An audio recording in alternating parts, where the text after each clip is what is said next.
छत्रपती संभाजीनगर जिल्ह्यात कांदा उत्पादक शेतकरी मोठ्या आर्थिक संकटात सापडलाय। बाजार समित्यांमध्ये कांद्याला प्रति क्विंटल अवघा 100 ते 150 रुपयांचा भाव मिळत असल्यानं शेतकऱ्यांच्या डोळ्यात अक्षरशः पाणी आले आहे। लागवड, खते, औषध फवारणी आणि वाहतुकीचा खर्चही निघत नसल्यानं बळीराजा हतबल झालाय।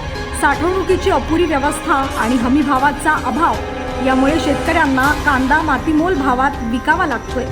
सरकारनं तातडीनं योग्य हमी भाव जाहीर करून मदत करावी अशी मागणी आता शेतकरी वर्गातून जोर धरतीये।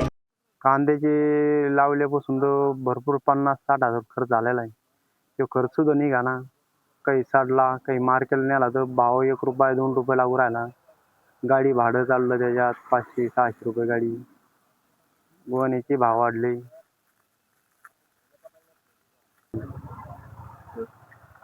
शासनाने काहीतरी अनुदान जाहीर करावं, कांद्यावर काहीतरी निर्यात करून काहीतरी थोडेफार शेतकऱ्याला द्यावं।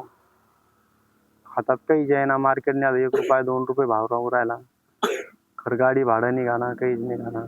अर्धा सडला, काही ठेवला त्याचं काही राहणं, तो खराब होऊ राहिला। जवळपास मी 1 एकर कांदा लावला होता। 100 ते 110 क्विंटल कांदा माझं उत्पन्न झालेलं आहे, परंतु मला याला पिकवण्यासाठी 50 ते 55 हजार रुपये खर्च आलेला आहे।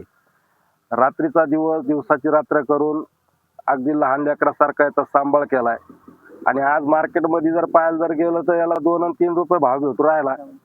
उत्पादन खर्च जर विचार केला तर 4 ते 5 रुपये प्रति किलो याला खर्च झालेला आहे, उत्पादन खर्च। मग जगायचं कसं? याच्यावरती शासनानं काहीतरी निर्णय घेऊन